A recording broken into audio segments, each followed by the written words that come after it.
Hello and welcome to the Adobe Create Now World Tour, and we're here in Livonia, Michigan. Hello, Livonia.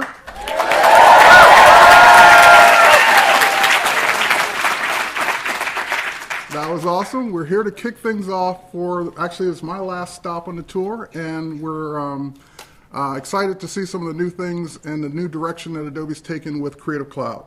So I'm going to start off with a few slides. I'm not going to slide bore you to death, I hope. And we'll then, of course, get right into some product presentations. So the first thing that I'm going to deal with is what Creative Cloud is and what it isn't, because there are a lot of misconceptions, a lot of myths out there as well. And we're going to, of course, spend some time in the creative products. I know this is the InDesign users group, but if you allow me some leeway, we'll see some other products besides InDesign. But let's start with what Creative Cloud is. First of all, I want to just take a step back. Creative Cloud came out May 2012, so almost a year ago. And prior to May, Adobe has traditionally licensed software with what's called a perpetual license. And that means that, and I'm going to refer to it because perpetual license is not a word we use every day. I'm going to refer to it for the rest of the evening as the box. So when you would go buy a new copy of Photoshop or Premium Design Suite or InDesign or whatever it was, you bought a box. You got a box of software that had all the current versions or current version of that particular piece of software in the box for that time. And Adobe had traditionally been on an 18 to 24 month product update cycle. So you got your box, you installed it, you got whatever version was in the box at the time, you got any patches or bug fixes along the way, and then 18 to 24 months would come around and Adobe would say, there's a new box. And you would then evaluate and say whether or not the features were worth upgrading to or not, and you would usually get a discounted price and you'd upgrade and life would be happy and you move on. But in May, we actually still offered the box, and then we took a second approach.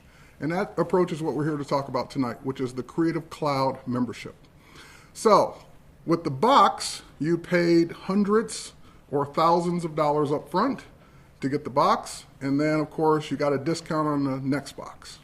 With the Creative Cloud membership, you're starting off with a low monthly fee, and you get to get everything that was in the largest box we ever sold, which would be Master Collection, plus tools that were never in the box.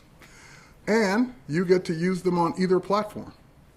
So that was the other difference. And with the box, you had to not only pick which box to buy, but you had to pick which platform to buy it for, Mac or Windows. With Creative Cloud, you get everything, and you can run it on Mac or Windows, or both. It's up to you. So, get the world's best tools. That's what that means. Get everything that you knew in CS6 as the Master Collection, plus new tools that we've come out with in the last year and will continue to come out with. The second part of this is sync, store, and share, which we will see some examples of this. And that is, in addition to getting those applications, you also get 20 gigabytes of cloud storage. Now, how many of you have ever used Dropbox? Think of this as Adobe's Creative Dropbox, or Adobe's Creative Cloud connection. So basically, you have this 20 gigs of space in the cloud, but your files are still on your hard drive, so you could always work offline. And you choose to put whatever files in there you want or not. It's up to you, just like Dropbox. You put whatever in your Dropbox folder you want or not. It's up to you. Then the third pillar is publish apps and websites. So we started off with creating digital publishing apps with our Digital Publishing Suite, DPS.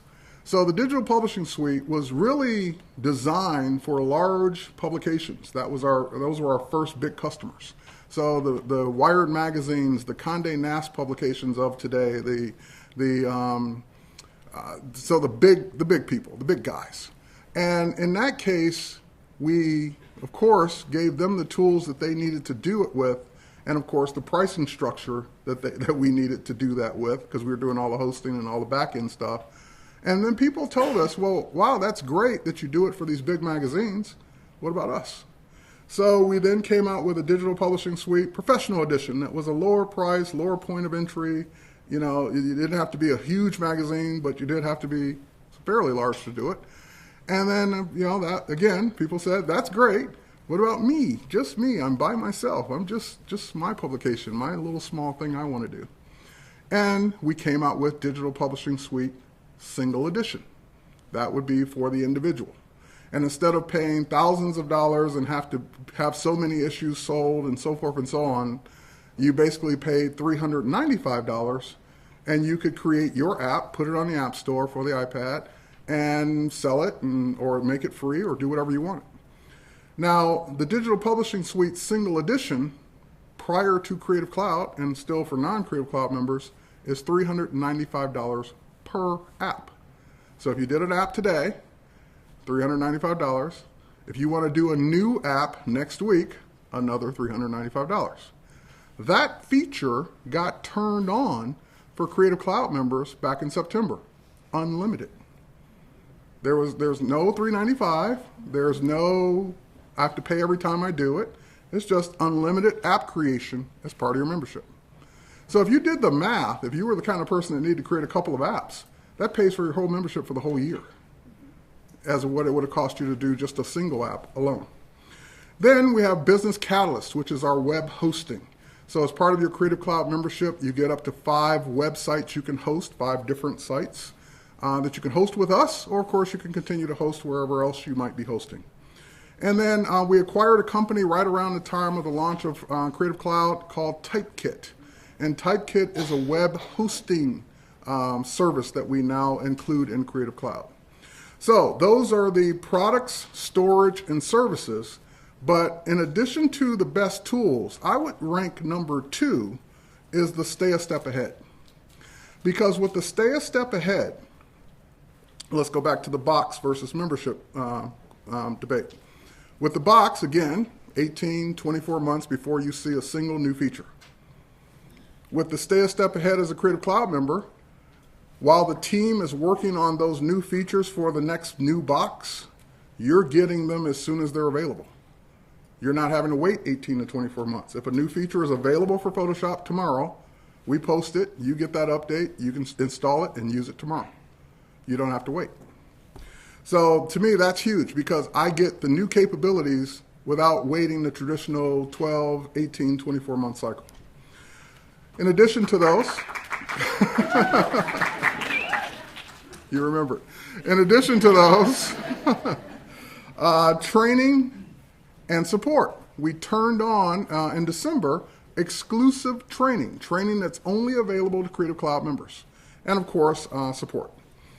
Now, let's talk about some of the myths. That's all the stuff that's true. Let's talk about some of the things that people just, when they hear cloud, they get these misconceptions. First myth. Well, I don't want to run my apps in a browser. I don't want to have to run them online. If I want to run Photoshop, I want it to be full speed. Well, okay, so your Creative Cloud apps are installed on your hard drive just like the box apps. You're downloading them and running an installer and installing them on your hard drive. You're not running them in a browser. You're not running them online. You're just downloading them and installing them, and you can unplug the cable or disconnect from Wi-Fi and run them all you want. Second one, well, even though they're installed on my hard drive, I don't want to have to be connected all the time to run them. And again, you don't. So there is an internet connection required for 2 things. One, obviously, to download the apps, because you have to be online to be able to actually download them to your hard drive. 2, your Creative Cloud membership has to validate itself once a month, because it's a monthly membership. So every 30 days, it has to do a little quick check. Oh, yep, you're paid. Okay, oh, good, for the next 30 days. So you don't have to be online ever to run the apps. You do have to be online once a month for a few seconds for it to check your membership. And even if you're on your island for a month and it says, or you're not connected, it will start to warn you a few days as it gets close to say, hey, you haven't connected to the internet in a while. You're going to need to connect by this date to keep running your apps. Connect, disconnect, keep going for another 30 days. Okay, next. Well, I can't share my files with my client if my client isn't a Creative Cloud member. You guys are creating a pyramid system, I can tell. I added the pyramid thing in over the last couple weeks. Okay. First of all, no. You can share, I'm going to show you how it works, but you can share your Photoshop, Illustrator, InDesign, PDF, whatever files you have to non-Creative Cloud members, non-Adobe users, people that have never heard of Adobe. As long as they have a web browser, they can not only see your file that you share, but they can add comments, and if it's like a Photoshop file, they can even turn layers on and off to see what you've built. So, and that doesn't require them to even sign up. And, some services, they may be free, like for the person to see it, but they still got to create an ID or they still have to do something else. No, you give them a link, they click the link, and they're viewing your file. They don't have to sign in, log in, create anything. They're just instantly on. Next, well, if I leave Creative Cloud, if I decide to no longer subscribe, I'm going to lose all my files I've ever created. No, your files are your files. Your files will always be your files. We don't take copyright, we don't take ownership, we don't say they're ours because they're on our server. They're your files. Now, if you do decide to leave Creative Cloud, of course, you're going to lose your 20 gigs of cloud storage, and I recommend you move the files out of that folder before you decide to quit. But other than that, even if you quit, they're still on your hard drive in that folder. The folder just won't sync anymore. So you're good to go. And last but not least, well, my IT department, or I, don't want Creative Cloud updates to be installed automatically. And I couldn't agree more. If I'm in the middle of a project, the last thing I want is disruption by an update. I don't want some new file format. I don't want some new feature that got changed. I don't want anything until that project is over. Then I'll play with the new update. So we announce the new update. We show it to you. We put a little thing in your menu bar saying, hey, there's a new version of blank that you can download and install, but you decide when you're going to download and install it, just like your updates today. We don't automatically install them. You tell us when you want to install it, and then you install it. So nothing changes there either. Let's talk about the pricing. So Creative Cloud, back in May, started out just for individuals. And we had and still have an introductory price of $29.99 a month for the first year.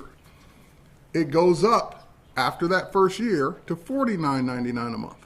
That's the regular price. But if you're a CS3, CS4, CS5, CS55, CS6 user, and you say, this is great after tonight, I want to join, $29.99 a month for your whole first year.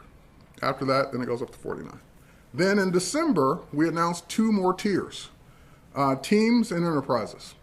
Because what's a team? I asked the same question. What's a team? How many people is that? Is that 5, 6, 10?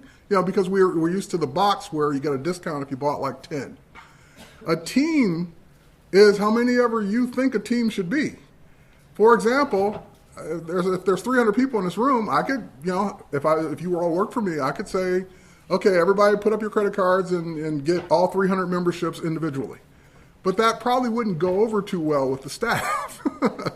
So I could create a team account and buy the 300 team memberships, and I control them and turn them on and turn them off for whoever's coming and going in my company. Now, after a certain point, 300 is probably over that point, it probably makes sense to call Adobe and say, look, I've got this number of people. Team's really not efficient. Should I go enterprise? So think of team as small design shops, small teams. Think of enterprises once it goes over, again, what you logically think should be a number that you should call Adobe and say, I think I should get a better price than what team offers. So team is $49.99 a month introductory. Regular price is $69 a month. The difference in storage is you get 100 gigs per person versus 20, and you get expert support versus regular support. We should probably reword that. Centralized administration and billing, which means you can, again, that one person who starts the team or sets it all up can administer everything without each individual person having to have a different login and different registration. And of course, same thing with enterprise, it just goes bigger. All right, student and teachers. If you are a student and or a teacher, I doubt if you're both, but if you're a student and or a teacher, then your price even goes lower. It's $19.99 a month for the first year. That expired at first in 11th of this month, and I just called because that was on my slide last night. This expired in 11th. Of course, everyone started, oh, no. So it actually expires we extended it to April 7th. And the regular price on that for student teachers is $29.99 a month. So that is your regular price, but you can get it for $19.99 a month for the first year if you do it between now and April 7th. Okay. So we talk about this, well, you get your updates, you stay a step ahead. Remember I said that was like my number 2. Let's talk about how we've done since we launched in May. In May, when Creative Cloud first rolled out, you got, of course, all the tools, and this is kind of what the highlights were on that day. So Acrobat 10 was in there, Muse 1.0 because it had been a beta prior to that, so it became a 1.0 product. Edge Animate Preview, that was still a beta product at the time. Actually, it still is, I think. And Business Catalyst, the hosting got turned on and Typekit got turned on. So we had just acquired Typekit, it got turned on for Creative Cloud. Then, right after that, very next month, so you signed up in May, you paid your, $29 or $49. The very next month, Lightroom 4 got turned on. So you didn't have to do anything extra, you didn't have to pay anything extra, you just went and downloaded Lightroom if you wanted it. Because again, it's optional, so it's up to you. All right. Clapping like a true photographer. All right. And by the way, let's go back to that for a second. Lightroom has never been and still isn't in any suite. So that was always a separate $200, $300 purchase back in the day. And it just got turned on for Creative Cloud members. August, feature updates to Illustrator, Muse, and Edge Preview. So Illustrator, not bug fixes, but actual new features, which we're going to go over a couple tonight. Muse got, of course, new features because it's constantly getting new features. And September, that's when the Digital Publishing Suite Single Edition Unlimited App Creation got turned on for everybody that was a Creative Cloud member. So starting that day, you can go create as many apps as you want. Edge got more updates. We also rolled out some new Edge tools and services. Dreamweaver got a feature update as well. October, Acrobat 11 got turned on. So now, let's think about Acrobat 11 back in the box days. In the box days, even if you bought a Creative Suite that came with Acrobat, those two products were never on the same upgrade cycle.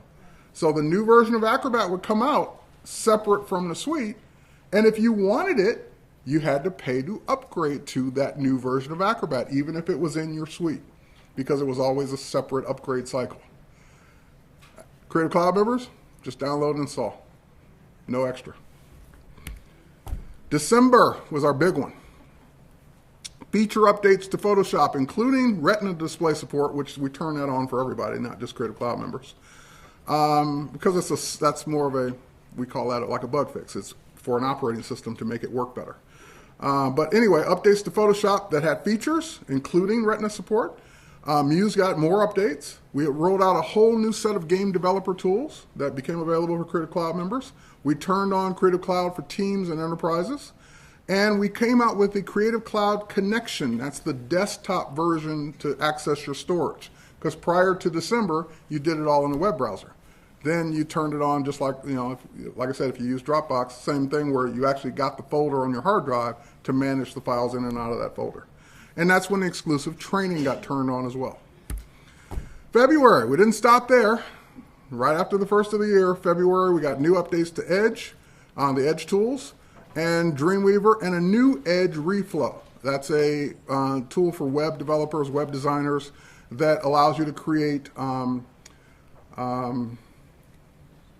responsive websites. Thank you. My brain had to go back and think about what that was. Responsive websites. Okay, so, and by the way, I left off one. Let's go back, because it's not on the slide. But at the end of February, Muse got another update with like 5 or 6 new features in it. So we're serious about you get the features as soon as they're available. You don't wait the 24, 18, 12 months. So Create Now is all about working smarter with all your Adobe tools, plus upgrades at no additional cost, managing your creative process with your clients and colleagues, including sharing files, And of course, the tools, the award-winning tools that you've come to know and love on your desktop, and services to build your brand and experiment with new genres. If you're tweeting about the event, use the Create Now hashtag, please, at the bottom. That way we'll actually see what you're saying, good or bad. And of course, I have to invite you to see me in May in LA at the Adobe Max conference. Now, I'm going to talk a little bit candidly about Max. Max was actually something we got kind of when we acquired Macromedia, because it was their developer conference. And for me, Max was always work, because it meant going to a show that really wasn't focused on what I do and just kind of working the booth and maybe doing a session here and there, but it was always developer focused with a little creative sprinkled in. But this year it changes. This is the first year that it is called the Creativity Conference. It is now it's shifted to being a creative conference with a little developer stuff sprinkled in. So this is the first year I'm actually looking forward to going to and presenting at Max. And it will be in LA, and if you fill out the second survey, you can get a $400 discount off Max. This is me. Now, I will not get a chance to show everything there is to show. I have like an hour and a half left tonight to show everything. So there's no way I can do it. I can spend an hour and a half on any one product. But those links at the bottom for videos, I have recorded videos on just about everything, and if I haven't, my colleagues have. And so if you go to Adobe TV, which is tv.adobe.com, you can see videos on everything. If you want to follow my videos specifically, I have my own YouTube channel, my own channel on Adobe TV. And the easiest way, if you don't take a picture of the screen, is just go to terrywhite.com, because all the links are there. Okay. I have about 135 more slides I can do. Yes. Or we can see product. Slides? I hear slides? I still hear slides. Oh, demo. You want to actually see some product now. Okay. Let's get to it. All right, so let's get out of the slides for a moment. Now, I'm going to walk you through a workflow. Let's start with what we see on the screen right now. I'm in a web browser, and I have gone to creative.adobe.com, and I've logged in with my Adobe ID. So when you log in with your Adobe ID as a Creative Cloud member, you will be taken to your files area. So these are all my files. Your files area will probably be blank the first time you log in because you haven't put anything in it yet. But just at the top real quick, this is where you go to get your apps. So this is where you go to download and install all your apps, and you pick and choose which ones you want. And this is where you now go, as of December, to get your free training. Or not free, but your included training with your membership. And if you see an exclusive banner over it, that means that no one else gets to see that but Creative Cloud members. Now, there are some non-exclusive videos mixed in for convenience because they're, convenient. They cover a topic. But exclusive videos means that that's what you're paying for. That's what you're getting as part of your membership. And we will continue to add these. And they're not just by Adobe folks, they're by third parties as well. So you'll see videos in there from Kelby Training, lynda.com, so forth and so on, that were created just for Creative Cloud members. All right, so let's go back to the files area and let's talk about how this works.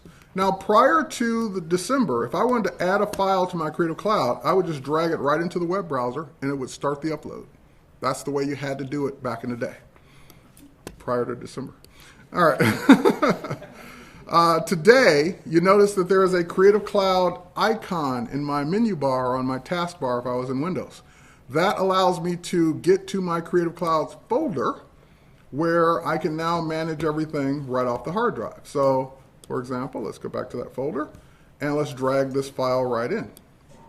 So now, I drug the file in and very quickly, depending on, it's already done, but depending on the speed of your internet connection, you saw the little double arrows. That meant that it was syncing that file to Creative Cloud. That file is still on my hard drive, still in that folder, but now it's also been uploaded to Creative Cloud as well. So I can work on it offline, and more importantly, if I go back to the browser, there it is, I can click on that file. It's automatically generated a swatch library for me, by the way, just by putting it there as a convenience. So now I could download that swatch library and install it in Photoshop, Illustrator, InDesign and have the same colors for my whole layout and theme and so forth and so on. But that's just a bonus. I just did that automatically. But if we go to the share icon, I would now be able to say that this file is public, meaning that I'm sharing it with at least one other person. I can allow that person to make comments or not. I can allow that person to download the file or not. And I can either put in their email address and have the system send them that email, or I could just say, no, I'd rather make it personal and do it myself, or just copy the link and paste it into my own email program with my own words and my own email that I'm going to send. And they would get a link to that file to click on and see it just as I'm seeing it here. And they would be able to make comments on it in their browser. They don't have to sign up for anything. They don't have to log into anything. They just click the link that I send them, and that's it. Now we're going to see another example of that in just a moment. But now that we've got this kind of all set up, I've got my apps installed on my hard drive. I've got the Creative Connection sync going back and forth. I've dragged files in, they sync up, I can share them. And that means also if I've got Creative Cloud at home, I can go home and those same files will be there because it's synced to the cloud.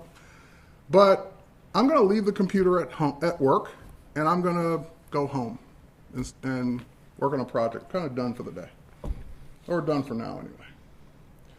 So I have a short commute.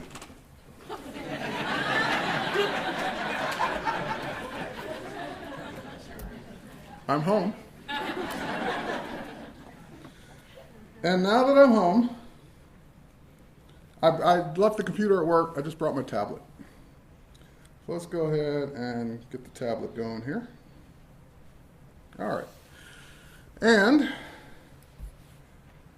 I get that, before I left work, I got that email from that client that I did a photo shoot for that says, hey, can you show me something rough, just real quick? I'm so excited. I just want to get an idea of what it is.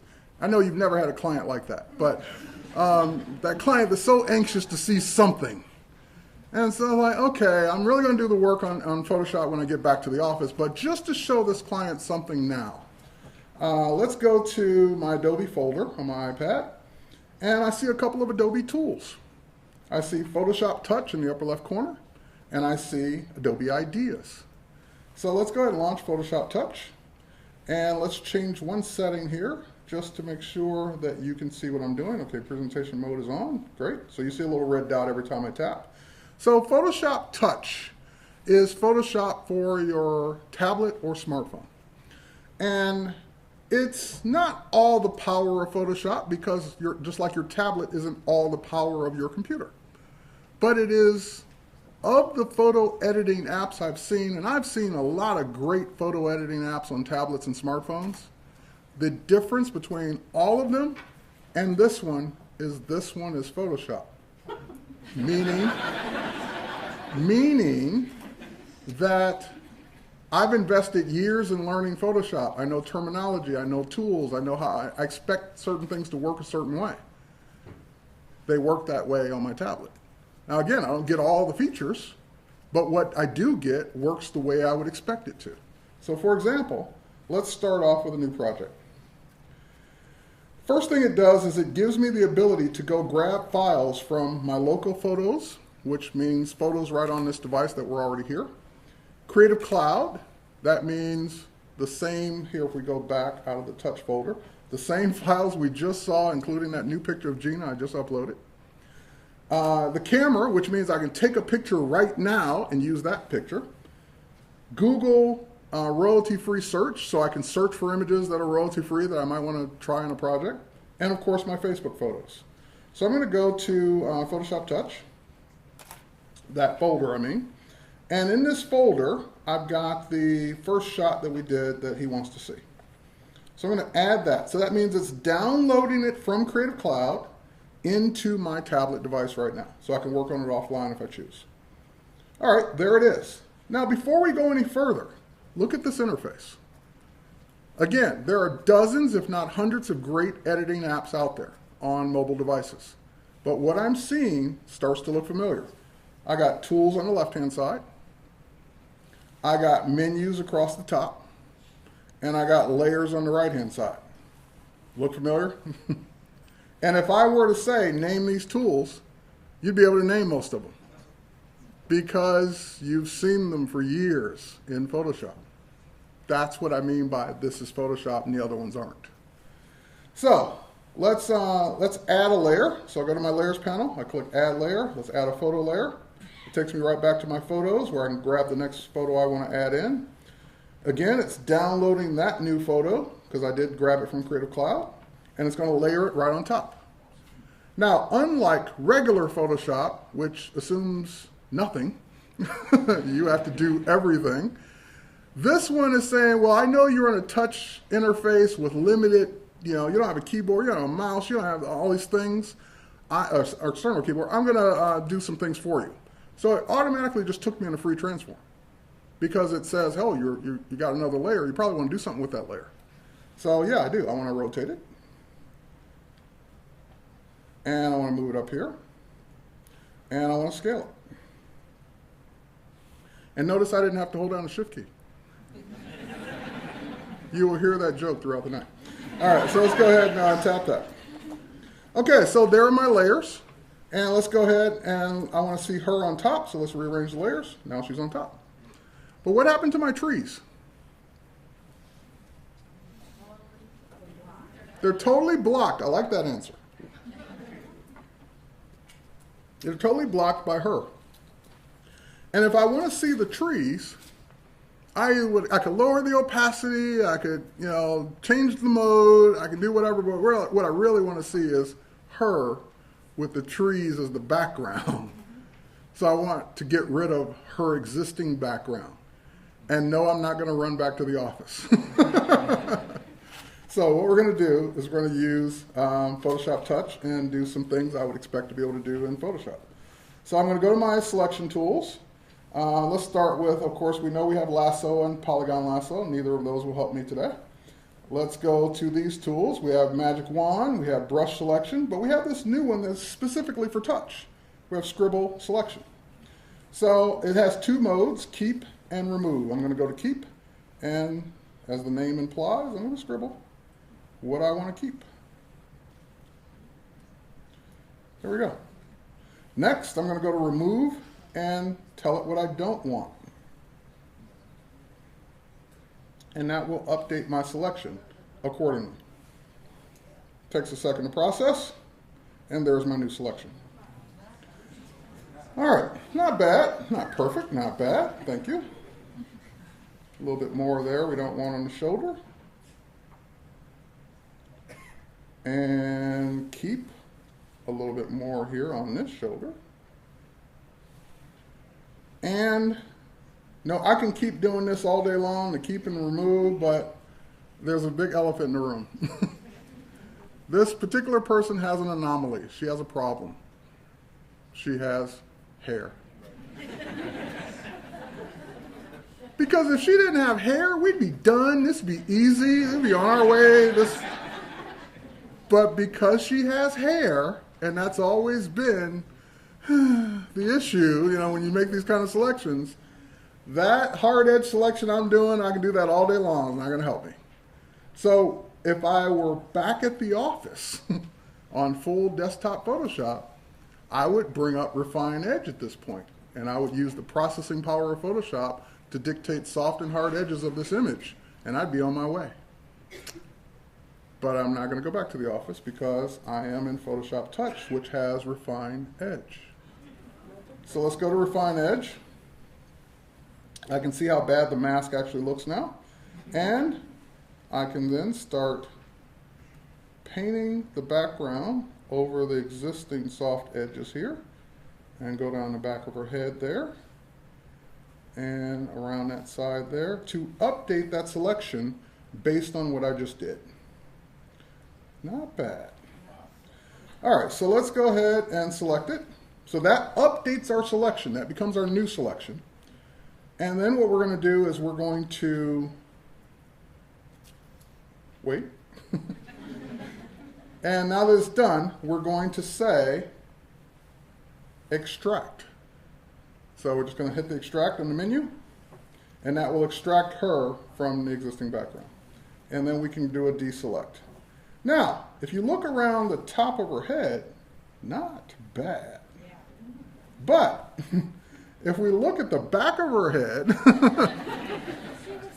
we've got an issue because she was against the wall. Her hair was pressed up against the wall, or at least cut off by the wall, and therefore it's just not going to look good now floating in nothing. Now, I could go in and do some tricks. I could go into my menu up here, and I can go grab a fade, and I can do some cool stuff and fade out her hair and play with that. Ooh, that looks sweet, but I'm not going to do that. Because it's a rough cut. It's a rough thing. He just wants to see something. So I'll grab my selection tool here, and we'll cheat. There we go.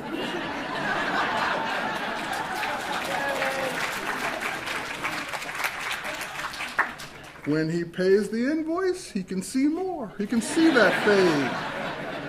He can see it better. Just a rough one. All right, so now we'll go ahead and save it. We'll just hit the left arrow. We'll save this back to the iPad. And it's saving it with the layers, of course. And now that's been saved, you automatically see at the top the little double arrows on the Creative Cloud icon, because it is now syncing that change, that new file, back up to Creative Cloud. So I'm going to set the iPad down here at home.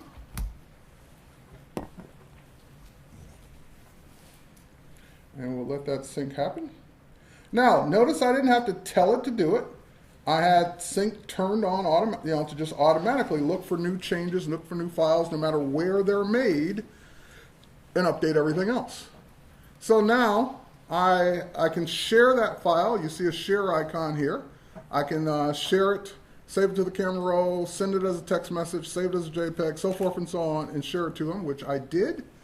And while I'm waiting for him to say something, I'm going to run to the store. Okay. Left the computer at work, left the iPad at home, but I never go anywhere without my smartphone. So I've got my smartphone here, and I get the text message back. It says, looks great. I really don't believe you composited it that fast, but you left off the logo in either case. Ooh, you're right. So let's do this. Rather than go back home, let's launch Photoshop Touch on iPhone. And because it has the ability to sync with Creative Cloud, it can start syncing any changes I've made on Creative Cloud on any device and start bringing down that same file that you just saw me work on the iPad, complete with layers. We just released Photoshop Touch for iOS and Android like 2 or 3 weeks ago. Okay, so there's the file. Tap on it. It launches. Since it's a Photoshop Touch project, it knows about the layers. There are the layers. And let's go ahead and add a new layer. We're going to add a photo layer, and we're going to go ahead and grab it from our Creative Cloud storage. And we're going to go get it out of the Photoshop Touch folder. And we're going to go ahead and grab this ping file of his logo, add it in. It downloads it into my phone. And we can go ahead and scale that. Look, I'm not holding down the shift key. And we can go ahead and rotate that and put it in place. And now by this time, I've sent him this copy, and he doesn't believe me, so he meets me at the store. So we're sitting in the car, and he's like, I don't believe you're doing this. And I'm like, no, look, see, I am doing it right here. And it's like, okay, yeah, but you didn't really composite that because I know you left your computer at work, and you couldn't have done that without going back to work. So you're really trying to bill me for something that you shot against those trees. And I'm like, no, no, no. Look, here are my layers. Here, you know what? You know what? Let me prove it to you. How about we do that? How about a nice 3-dimensional display of my layers? Okay. You don't believe me? Look at the layers. There she was. Okay, she's just now against that background. And there we are. Okay. Now the bill just went up. All right. Okay, so now I saved that change on my phone, and it's now saved it on my phone, and it is now updating Creative Cloud, and I can go home and go to sleep and wake up the next day and head back to the office. Let's go ahead and let it finish updating here, and it has. Now in a second or two, even if I don't do anything, you should see the iPad notice a change and start to update. But we may or may not wait for that because we're short on time. But the Creative Cloud icon should start this little sync thing. Yes? No? No? So yeah, I don't know what the cycle is of how often it looks, but it will look in a few moments and it will start to update. But I'm not going to wait for that. Instead, I'm going to disconnect the phone from at this point. And we will disconnect the iPad at this point. It will do its thing in the background. I'll leave it to do it.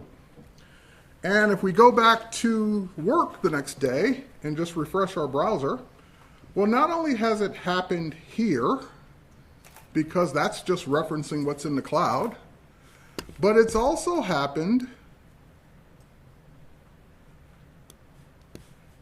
here on my hard drive, because I have the connection installed and it's automatically bringing things down to my hard drive no matter where I did them. So if I wanted to share this file, click on it, click share, turn it public, allow comments if I want, copy the link if I want, or just email it out, so I'll copy it. Now at this point, I would email it to whoever. And let's say I'm going to open up a different browser that I'm not logged into Creative Cloud on, just so you can see the differences. And I'm just going to paste that link in. So I received that link from someone else, and this is what I get. I get the file. I didn't have to sign up for anything, sign into anything, do anything extra. If I want to add comments, I put my name and email address in and whatever the comment is, because maybe send it to more than one person. And more importantly, I can get the info about the file, download its swatch library that it created automatically on the fly just by putting the file there. And I can see the layers that I'm being charged for. And even turn them on and turn them off in the browser, because it lets me do that. Okay. Let's go back here. Go back here. And go back to the hard drive here, double click on this untitled file, and now I can continue that work in desktop Photoshop because I've got all the layers that I started on my device.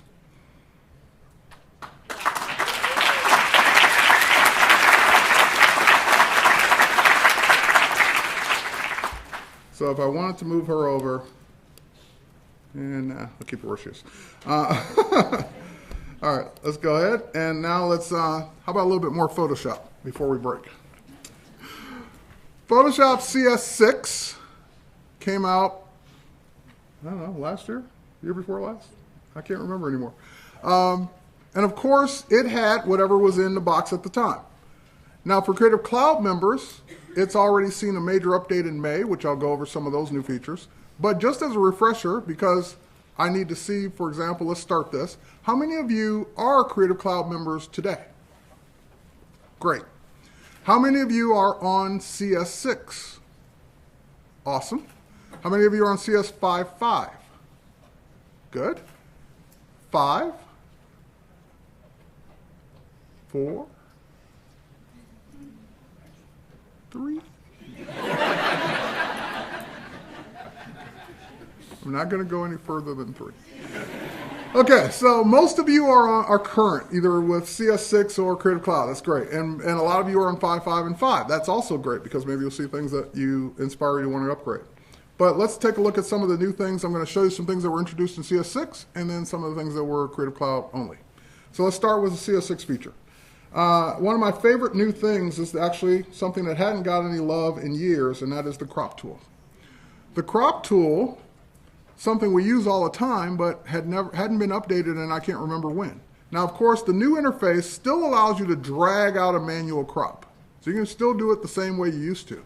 But what I like about the new one is that it starts me off with these handles. And I can go ahead and just drag in these handles around my image any way I want to crop. Now, let's say you click OK.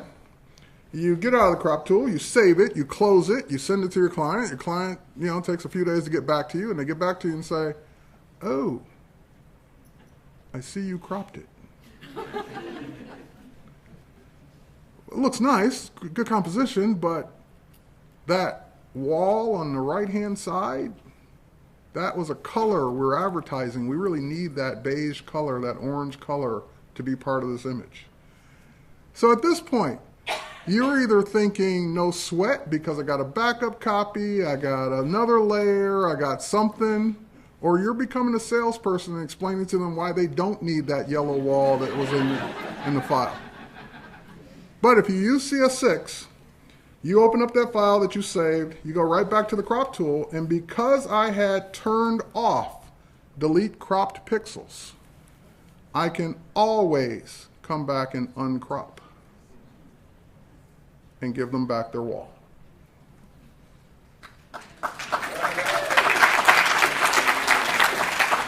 Now, that is one of the reasons I like the new crop tool, but let me explain probably a reason I like it just as much. How many of you have used canvas size?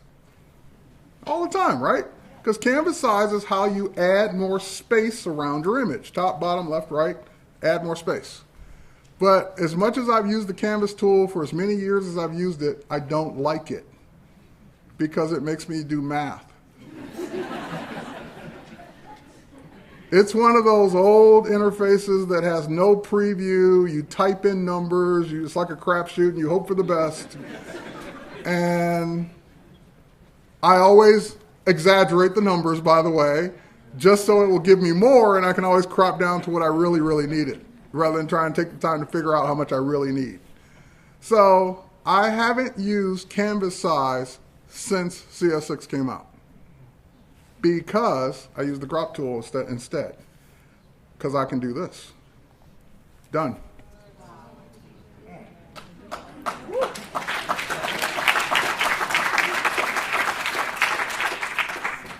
Done. So you can, and if you want to do it mathematically, just bring up the rulers and add as much space exactly as you need, but you can see it as you're doing it. And you can always add more or crop down. So yeah, you could have done that in the CS5 crop tool, but it was 2 to 3 steps to even get it in that mode. Now it's just go to the crop tool, uncrop, done. You've added canvas space. All right, next. Now that was all CS6. And in CS6, for those of you who are purists and say, no, no, no, how dare you touch my crop tool, I want to go back to the old one, we had, or still have, a classic mode. So you could say, I like the old interface, don't touch my crop tool. So the old interface, of course, worked like it always did.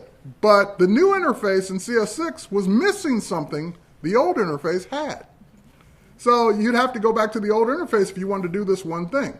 So in the Creative Cloud update that came out in December, we added that thing to the new interface. And what it was, and it was one that I used all the time, sometimes I need to crop to a very specific size. Like I need it to be 831 by 315 at 72 pixels per inch because that fits a web banner on Facebook or whatever. So you could, in the old interface, type width, height, and resolution. In the CS6 new interface, you couldn't until the Creative Cloud update, which put that feature in this new interface, where you can now do width, height, and resolution. So, and we know how that works. A feature doesn't make it in, you wait 12, 18, 24 months and hope it's in the next box. Creative Cloud members don't wait, they got it immediately. The next one is also crop to all your images to the frontmost image. That was also missing in the new interface, and now that's been put into the new interface for Creative Cloud members. Okay, next. Let's go here.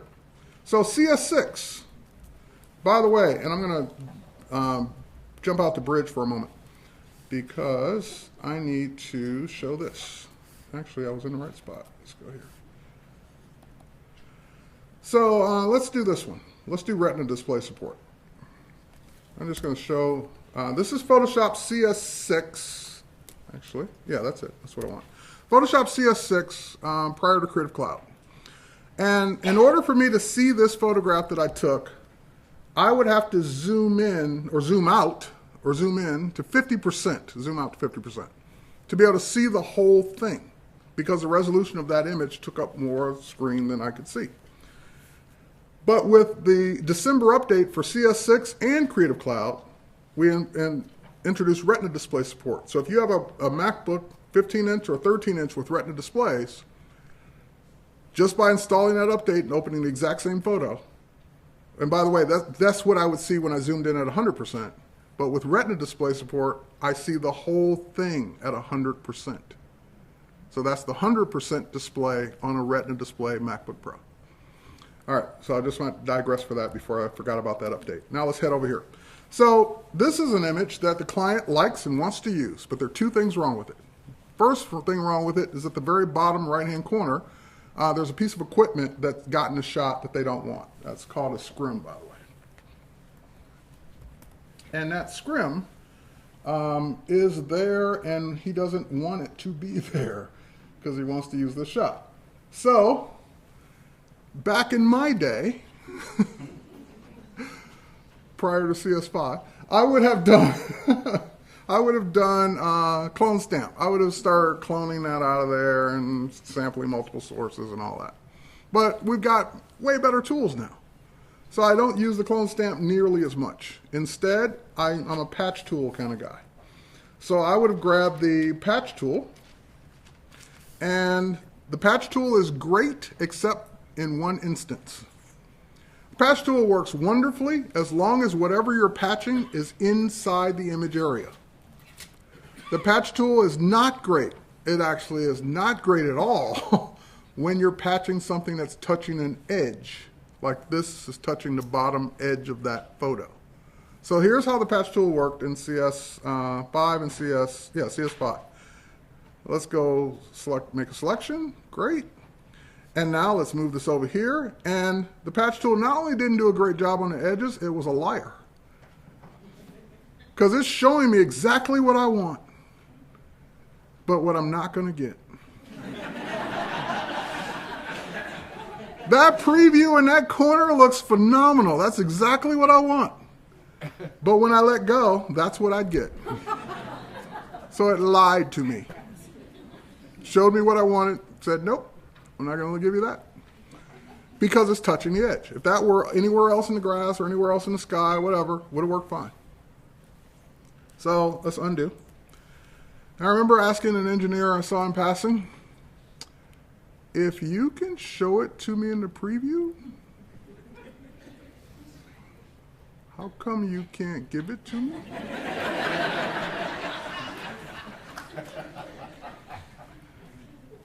Okay, so that's how features are born. CS6 now is a new mode. Instead of normal, let's switch it to content aware. Content aware was first introduced in CS4 with content aware scale. CS5 gave us content aware fill. CS6 continues content aware in tools. So patch tool has content aware now. So I drag it to the exact same spot or thereabouts, let go, and I get what I wanted.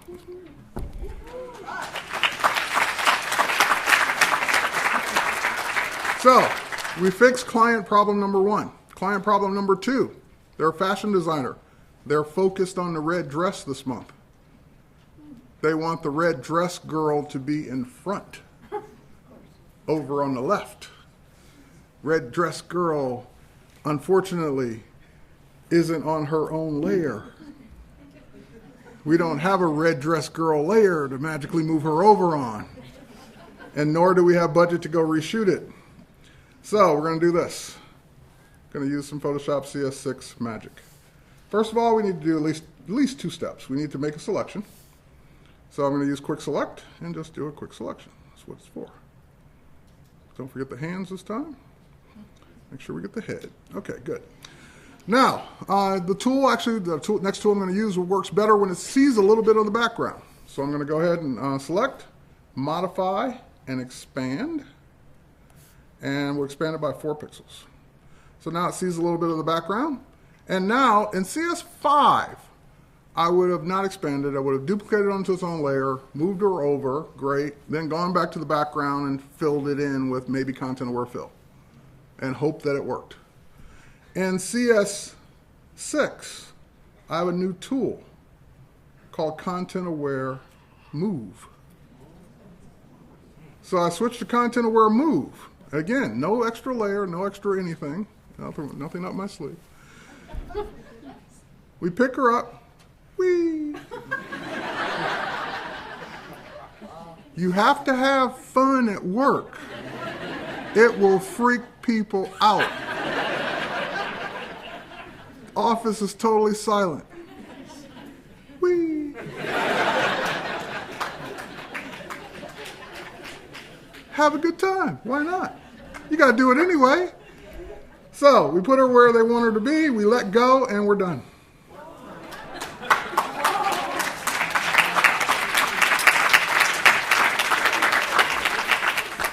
Now, I'd go in and clean up the grass around her hair a little bit, but that's pretty much it.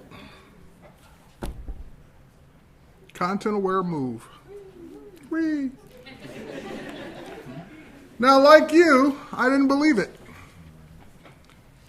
So I brought up my own photo that I knew and loved from 2009, before CS6 even existed. And I went to Arizona back in 2009 with this model to shoot this particular canyon. And the edge of this right here is about a 300-foot drop. Rocks, water, not a pretty sight. Well, it is pretty, but not if you fall.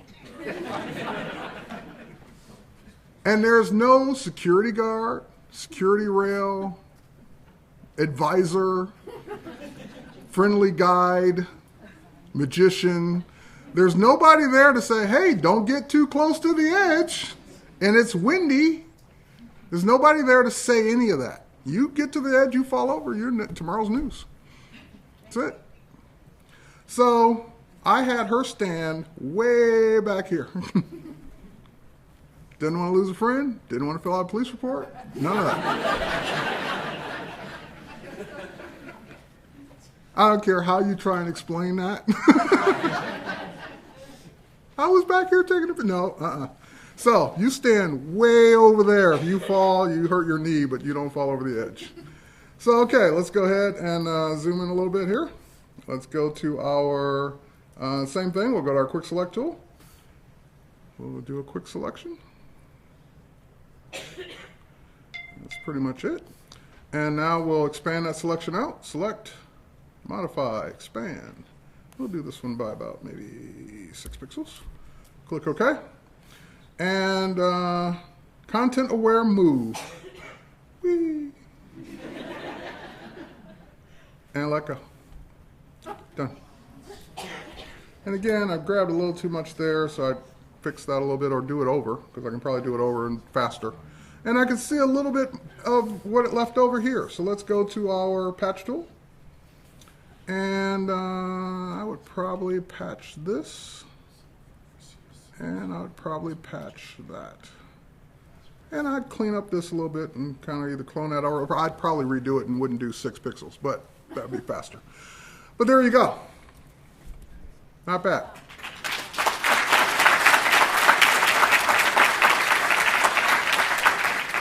All right, we're almost, we're actually a little bit past the break. We're gonna do 2 more things, get out of Photoshop, take your break, come back and do the rest.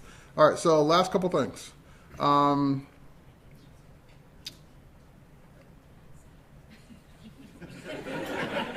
just trying to think how I'm gonna say it. Okay, so how many of you have ever used a smart object? Smart objects in Photoshop. Why? Non-destructive, and you can always re-edit. That's what smart objects are for. That's what they were invented for. So I want to apply some effects to this that are non-destructive. So I go to the back. I go to the layer, smart object, convert to smart object. But the problem with smart objects is not everything is smart object aware. You can't do everything with a smart object. Otherwise, it would be awesome. So in the meantime, we've had to update features along the way to become smart object aware. Creative Cloud members in December got 2 new smart object aware features. First one is a feature we introduced in CS6, which is actually our new blur gallery. Fill blur, iris blur, tilt shift blur, those were all destructive in CS6. But now in Creative Cloud update, I go to iris blur. It puts it on screen. I can rotate it. I can dial it up or down. I love the new interface for this. Down, up. Awesome.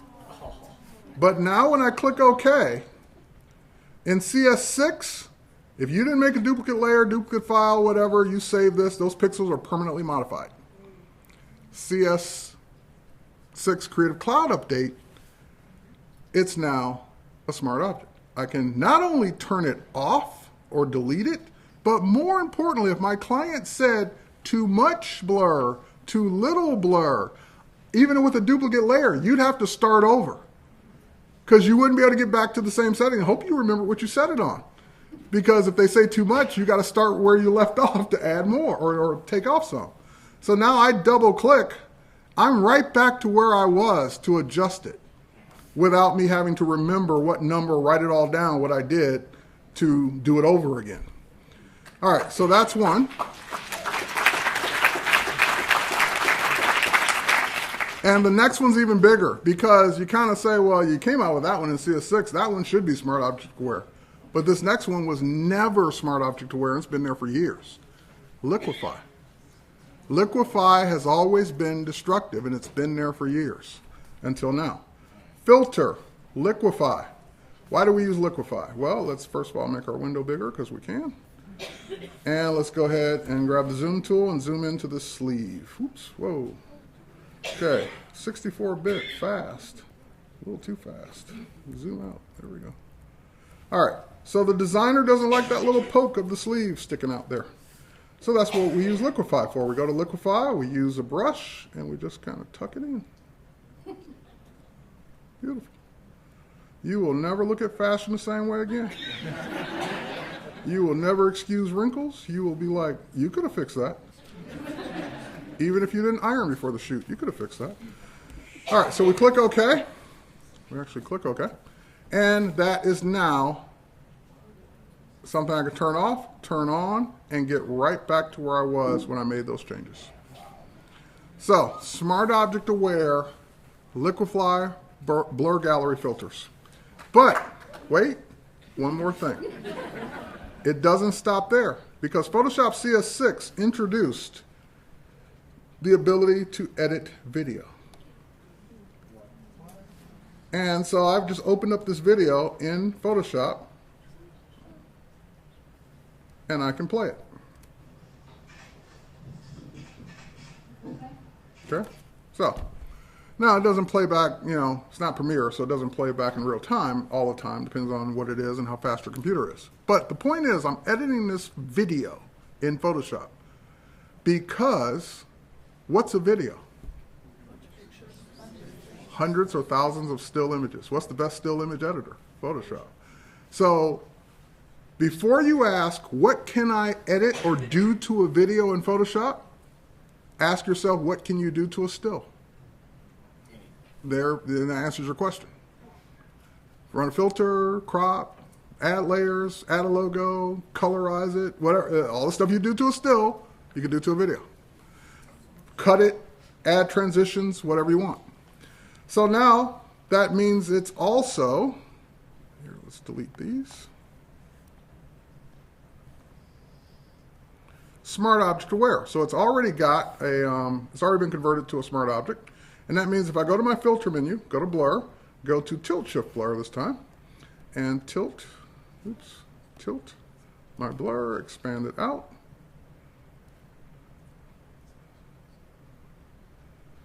Keeping her face in focus and the rest out. I can now click OK, and that has been applied to the entire video.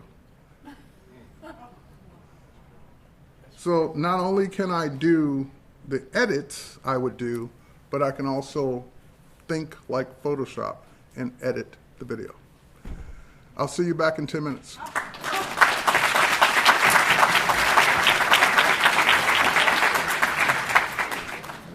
Okay, so that was Photoshop. And again, I only touched on a couple of the Creative Cloud Update features and certainly only a couple of the CS6 features. So you want to see more, head and check out my videos. I've got all the new features of CS6, all the new features of Creative Cloud Update for Photoshop. So just go watch the video and you'll see the rest that we didn't get a chance to see tonight. Now let's head over to Illustrator. How many of you are Illustrator users? Awesome. Illustrator CS6 is probably, and it's easy for me to say the best, but I will say the most comprehensive update of Illustrator in probably the last 20 years. Illustrator is 25 years old. And what I mean by that is not because it's got a million new features, because Illustrator CS6 is the first new version of Illustrator that was rewritten from the ground up. So when you talk about rewriting something that is 25 years old from the ground up, and it has to have all the same features that everyone knows and uses and loves, and plus you have to add new stuff along the way. That is hundreds of man-woman years of development. You add in all the engineers and the time they spent on it, that is hundreds of years. Because not only did they have to rewrite everything from the ground up, every line of code, but along the same way, Retina support came out. And Photoshop, for example, and Illustrator have literally thousands of icons. All these little icons we see on the tools, all these little icons we see across the menus here, every icon you see in every panel amounts to literally thousands of icons. And in order to make those Retina high quality display, they had to all be redrawn from scratch. Okay. Hard, but, well, tedious task, but can be done. But not only did they have to be redrawn from scratch, Illustrator and Photoshop have the new dark UI. You can dial it, make it lighter, dial it, make it darker. You can set that in your preferences. So that means the icons had to be drawn multiple times for multiple shades of color, or gray, I should say gray. So thousands of icons redrawn at least 4 times, or touched 4 times to make that shift. So a lot of work went into Illustrator under the hood. Now, the team still was able to squeak out new features in addition to rewriting it from the ground up.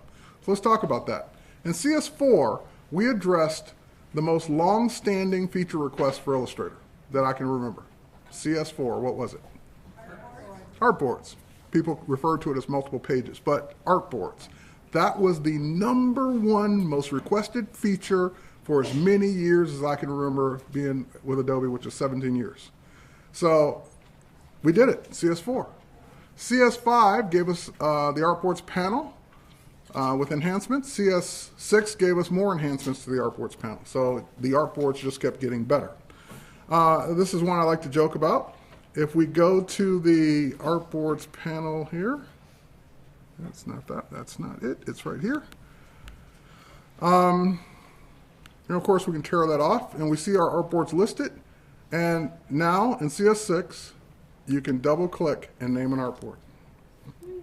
And I'm waiting for the laughter or the shock because that is so 1999. But the point was, you couldn't do that prior to CS6. And I remember showing that the very first time Photoshop got it way back in Photoshop 4, so Photoshop 3, whatever it was, Photoshop 5 maybe. Not CS5, 5. When it got that feature, I got a standing ovation because people were so tired of having to rename layers through a menu in some hard way. So now we take it for granted. So when we see something like that, we're like, really? You just got to that? All right, so anyway, along with stripping things out and rewriting them, that meant that even some of the things that you've known and loved in Illustrator also got rewritten to be better. So for example, let's do this. Let's do a file place. And let's go ahead and grab this one. And let's zoom in on it. What are those? Boo. We're out of the pixel program. We're not in Photoshop, we're in Illustrator. And people in Illustrator tend to want vectors.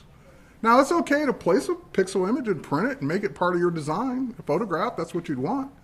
But usually when you're in Illustrator because you want it to be vector. You want it to be resolution independent. You want it to be able to scale it as big as you want to make it and not lose any quality. So if I scale this up, that's going to deteriorate. Now, back in my day, and now I'm really talking way back. I go back to Illustrator 1.1. That was before Illustrator 88, which was 1988, by the way. So Illustrator 1.1. If I had this in Illustrator 1.1, first of all, it wouldn't be in color. But if I had this in Illustrator 1.1, I'd have to trace it by hand, manually, with the pen tool. And people that used the pen tool back then, that was like an elite group. That was like special forces for graphic design. You were a Jedi if you could use the pen tool. And you prided yourself on how quick you can get it done, how accurate you made it look, and how fewer points you made it. So you were the king and queen of the pen tool if you could do all that. Of course, along the way, we came out with auto trace and live trace and all these automated tracing technologies. CS6, gone. Because while we're rewriting the program, we might as well rewrite the engines for the things that people would use, like tracing. So I'm introducing today the new image trace, which was introduced in CS6. So image trace, the panel's smaller because it has fewer options because it just does a better job. There's not as much need to tweak. So I'll go to my preset menu and I'll do low fidelity photo. So this is an automated thing. Just look at it, analyze all the shades in it, and just trace it for me. And because it's 64-bit now, it's done. And it is vector.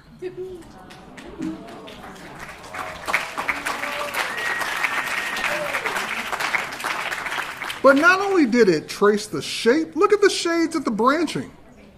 It figured all that out and colored it automatically. All right. Of course, you can still do shades of gray if you want grayscale, but I'm going to go ahead and jump right to silhouettes. And that's instant because there's no shading to figure out. So now that we're here, I want to fill this in with my own colors. Let's go ahead and expand it. That's all the points and paths it made for me. And now if we drill down into this and I go to my swatches, I can now fill this with whatever color I want. And it's vector. I can now scale this to any size I want. So let's go ahead and scale this actually down. Because along the way, another feature people asked for was patterns. And I remember when I first heard, because I get a feature list, I first saw the feature list for Illustrator and I was like, patterns? Really, guys? Out of ideas? That's all you got?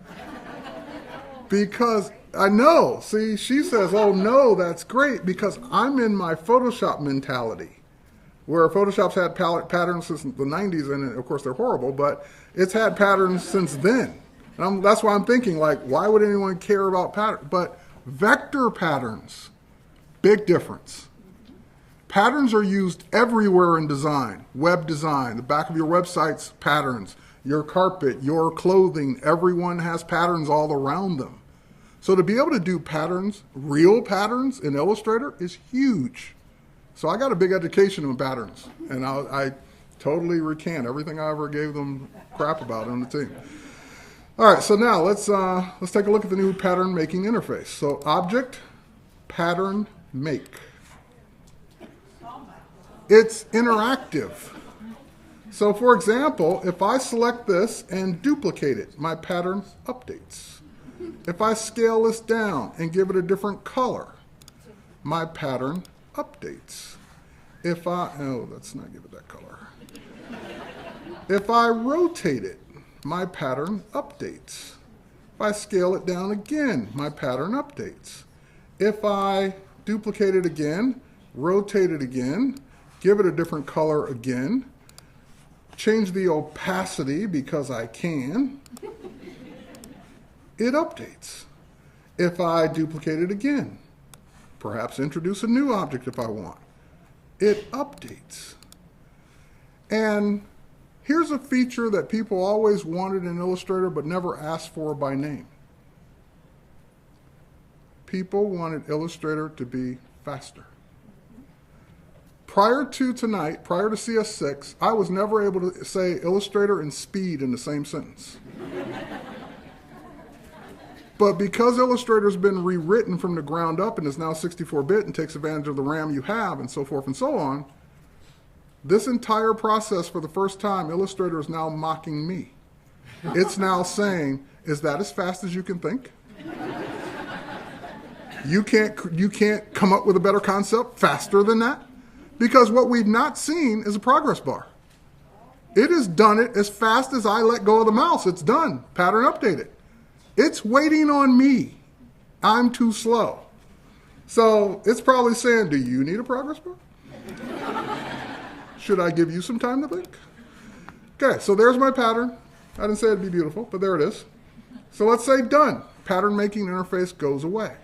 But now if we scroll over here to the next artboard and we select this object, it added it as a swatch, and I can now just use it.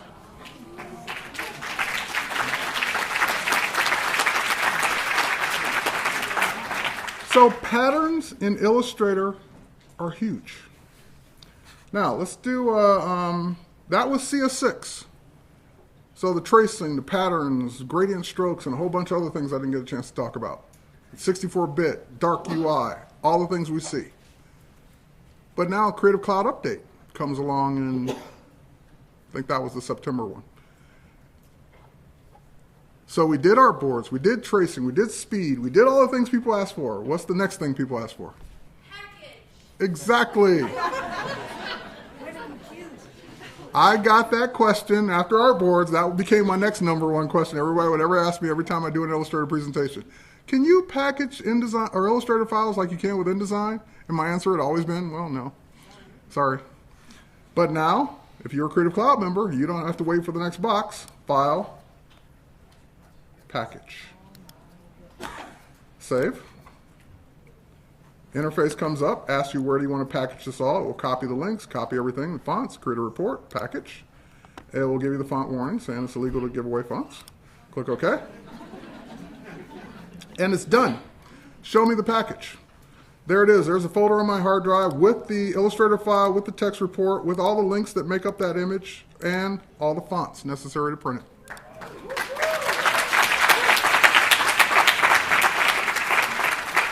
So, delivering on the promise. Creative Cloud members get it first. They get it as soon as it's ready. Next,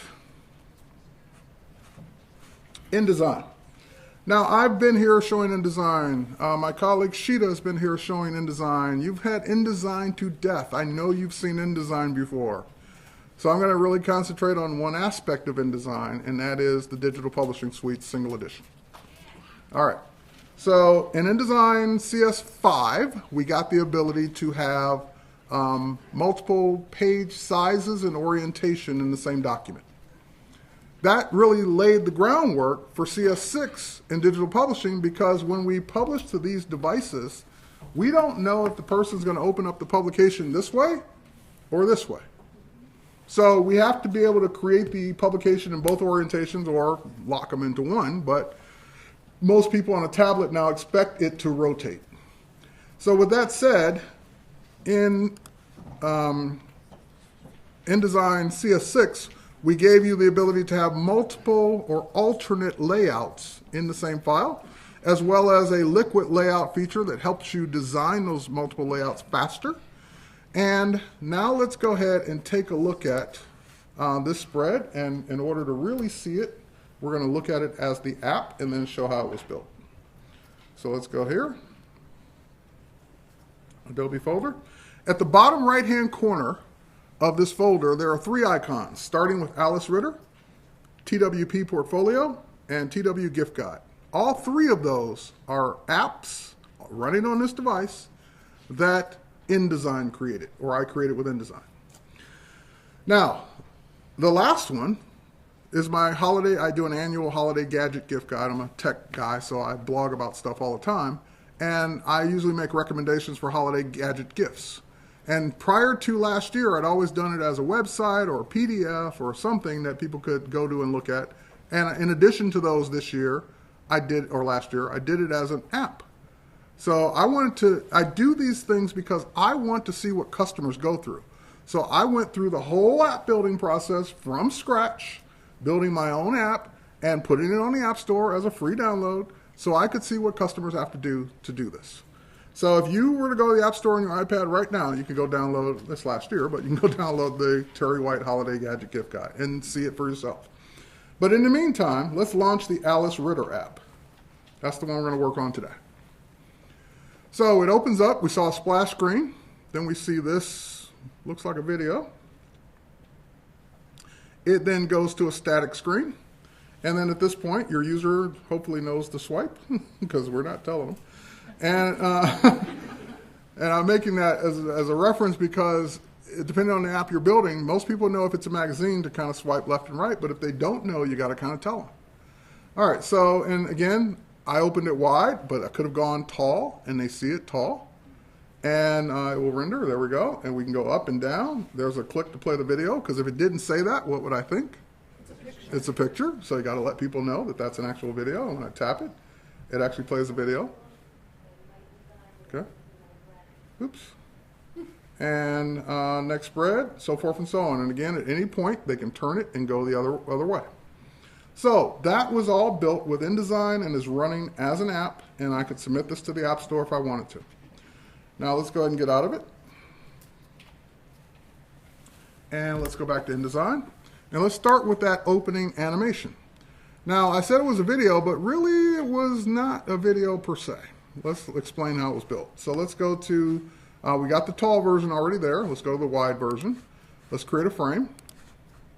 And I don't have to really design it to be the exact size because it will automatically fix it. But at this point, I now need to fill that frame with an overlay. So folio overlays are how you add interactivity to your app. So I'm going to say that that's an image sequence. I could say it's a video, but it's not, and I'll explain why. So when we saw that opening animation, it was full screen. She walked, she turned, we saw logos appear, and then it went to a static screen. And of course, it had to be able to be that way whether it's wide or tall. I don't know of any video camera that shoots 1024 by 768 wide and tall at the same time. So a video in that situation probably would have been hard to work with. So how do we do it? Go back to Photoshop. There's a video. In Photoshop, I can make it whatever size I want. I can crop, I can scale, I can do whatever I want to do because it's Photoshop. Then instead of exporting out a video from Photoshop, which it can do, so we go to export render video, but we don't render a video. Instead of using the media encoder to get a video, we go Photoshop image sequence to send out a series of still frames at whatever size we want. And as many as we want to make it as smooth as we want or not. So that answers two problems. Number one, we go back here and we say image sequence, and we go to here, we go to here, here, and horizontal. There are all the still images that came from Photoshop, and it automatically sizes them. I can tell it to auto play, stop on the last image, and don't let the user do anything. Don't let them swipe, don't let them do anything. Just let it play. Preview. I have the ability to preview it on my desktop using the desktop preview tool that comes with DPS. Or if I plug in my iPad right now via the USB cable and run the free Adobe Content Viewer, it will preview right on my iPad. So preview on desktop.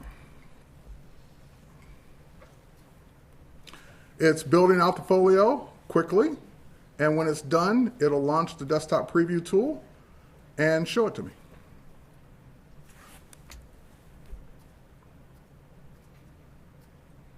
So that's just a series of still frames that were done in Photoshop at the exact size I needed them. Okay.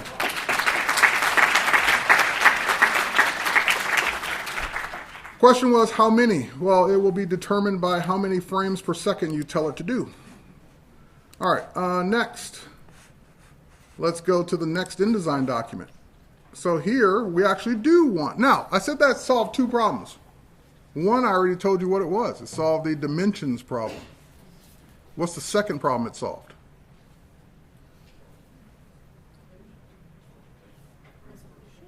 Size. Those frames are going to be smaller than a video. So it keeps my app smaller. So only use video when video makes sense. But if you can get away with not using video but still have the effect of a video, then don't use a video. So here we actually do want a video. We want that interview of her to play. That's an actual video. We want the sound and everything. So we go here, select this frame, File, Place, go grab our video. There it is. Bring it into the frame. Go to our media preview. We can play it. So my clothes and my...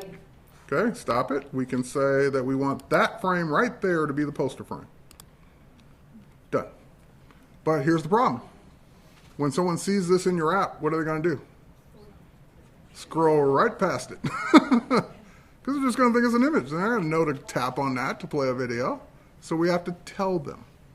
Now we can either put a frame over the top of it with like a triangle that denotes play, or we can just cheat, or not cheat, but use it a different way. I like to actually use the poster frame. So we choose image as poster, and we go grab an actual image that we make in Photoshop to be the actual poster frame. And that way we get something that actually says tap to play, which is what it should say, by the way, instead of click. There's no clicking on the tablet. And there we are. All right, last but not least, we'll do one more overlay. I happen to have these items grouped together, so I will cut them. I will now build a new frame.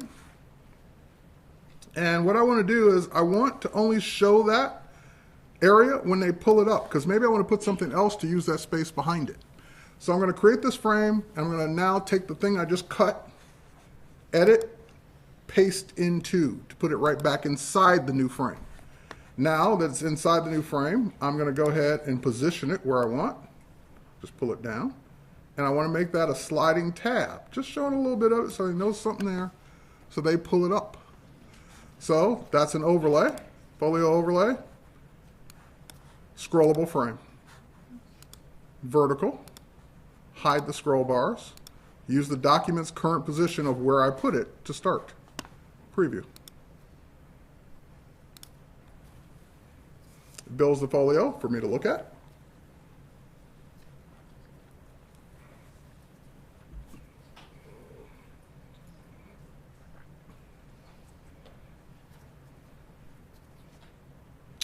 And there it is for me to test.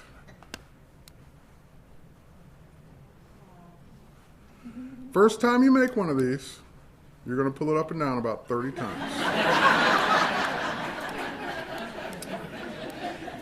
I've watched you, I've counted.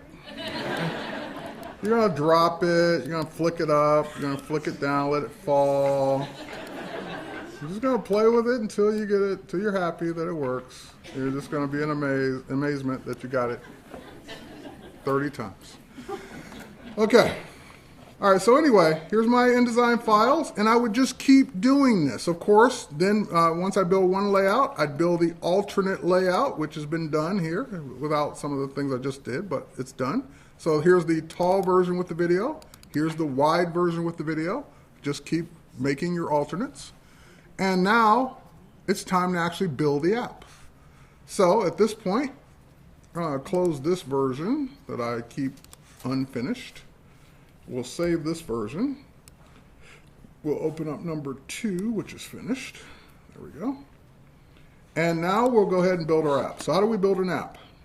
Well, prior to September last year, it was, I would never say the word intuitive or easy along with DPS. Never, ever, ever say those. Just like I didn't say speed and Illustrator at the same time.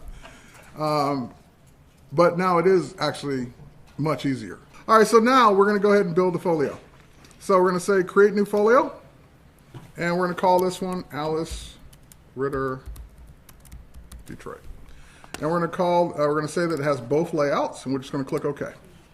So now we've got this ready to go. It's empty. It's saying add your InDesign document. So my first InDesign document is actually the animation, both tall and wide. So I add that document in, add open document InDesign. We're going to call this one opening, and click OK. And yes, it needs to be saved first. And yes, it's going to go ahead and just pull it in. Now that it's pulled that one in, then we head over to the next document. And again, tall and wide, both versions are all here. And at this point, we just add this next open document. And you just keep adding, and we're going to call this one feature, and you just keep adding as many documents as your publication is made up of, or your app is made up of. And by the way, so why multiple InDesign documents? When you open up an app and you swipe left and right, that's the next InDesign document, next InDesign document, next InDesign document. When you go up and down, that's the next page in that InDesign document. So this one has multiple pages, so when we get to this feature, you'll go up and down to read those pages. And if your user doesn't know, you have to give them some kind of indicator to tell them. Now, some people have the mind of a magazine should work like a magazine. In a magazine, you don't scroll up and down, you just go left and right. So something to think about when you're designing, how do your users think? And if they're not going to think up and down, then you've got to tell them, or don't build it up and down. Just build it all across. All right, so now we've got that. And at this point, we just keep adding more documents, but for the sake of time, we're just going to go ahead and select this one, and we're going to say that we're going to build an app. Now, when I say we're going to build an app, it's actually here as a menu command, create app. That's new as of September. And I couldn't be happier to see it, because prior to that, it wasn't that easy. So when I say create app, the first thing it's going to do is launch the app builder, and it's going to ask me to sign in with my Adobe ID. And this is the one you use for Creative Cloud, if you use two, which I do. And once you're signed in, it will show you a welcome screen, and more importantly, it shows you the requirements to build an app. And these right now for DPS SE is iPad only, therefore you have to work with Apple, and that means Apple won't let anyone build an app unless they're a developer. Now, it doesn't mean you have to write code, it just means you have to be registered as a developer. And you can do that process right here, but to be a developer, it's $99 a year to pay to Apple. We have nothing to do with that. That's an Apple thing. Once you log in as your developer credentials allow you to do, you will then create the certificates necessary to make your app. And if you are confused by any of this, you download the step-by-step PDF guide that walks you through the entire process that I'm showing you tonight and then some. All right, so I've done all that. We're going to hit continue, and we're just going to name our app. All right, next we're going to click next, and it's going to ask us for the artwork for our app, because your app has to have artwork. There has to be an icon that people tap on their iPad.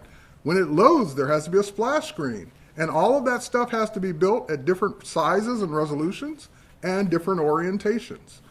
We give you all the requirements for each one. If you just either download the PDF or hover over each one, it will tell you.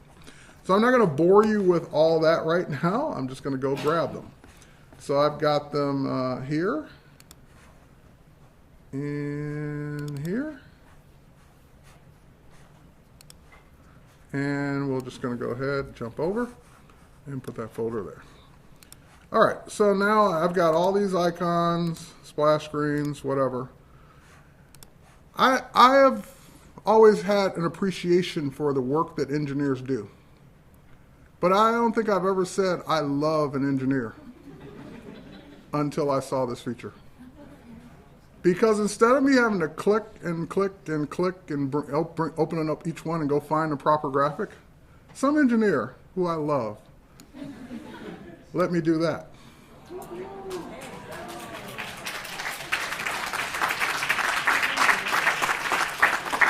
And it just automatically figures out which one's which and where it goes.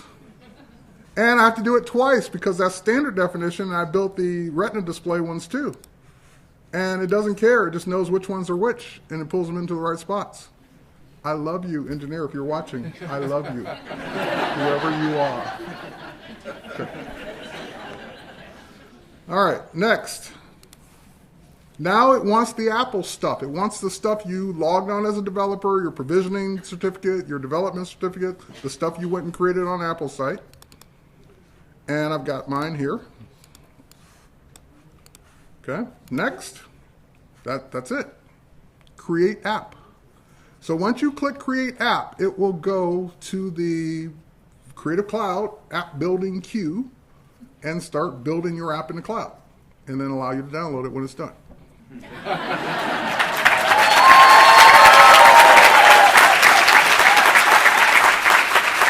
right. Now there's two apps, two of the same app to download. They're two different versions.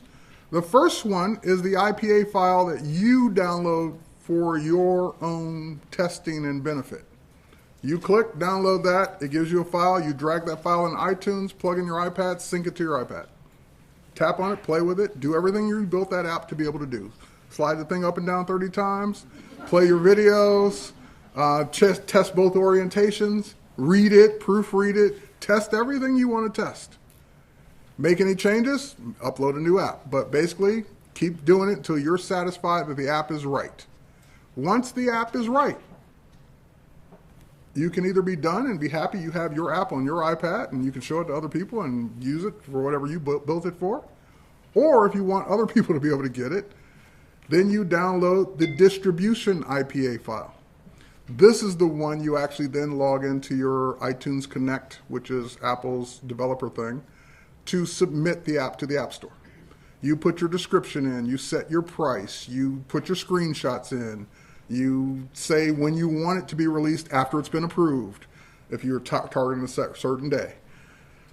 That's between you and Apple at that point. If you're charging for the app, Apple takes their 30% off the top, you get the rest. Adobe's out of it. So if you're charging $10 for your app, you get 7. For every one you sell, they get 3.